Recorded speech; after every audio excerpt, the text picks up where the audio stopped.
I think what really kind of got me into medicine was my son had an accident when he was younger. He fell out of a window almost like 30 feet.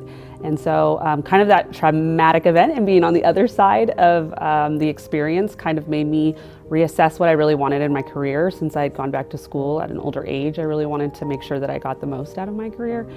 So in my past, I was homeless at one point in my life and a mother at the same time. And I had to experience medicine in a totally different outlook or I guess point of view than a lot of people have. And so being able to get in there and actually become a voice for a population that I was once a part of is something that I thought was really special. And emergency medicine has the most contact with that population than any other specialty that there is.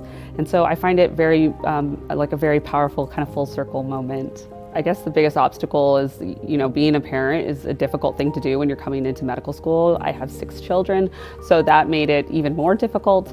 But I think the largest obstacle that my husband and I really kind of had to endure during my medical school is that his mother was diagnosed with stage 4 colon cancer my 3rd year of medical school. Unfortunately, she lives in a very rural area, so she didn't have access to health care, and so she had to move in with us. And so that was, a large challenge for us to have somebody in our home that needed around-the-clock care and chemo and all the stuff that came with that.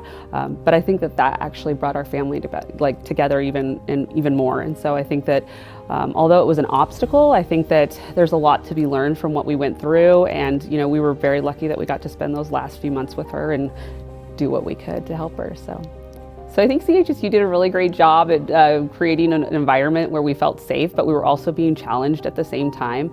So I really thought that kind of put us in a great predicament to get out into residency. I also think that being the inaugural class plays a part in that too. Having to be able to adapt and kind of circumvent certain situations was something that I think will help us in the long run. So.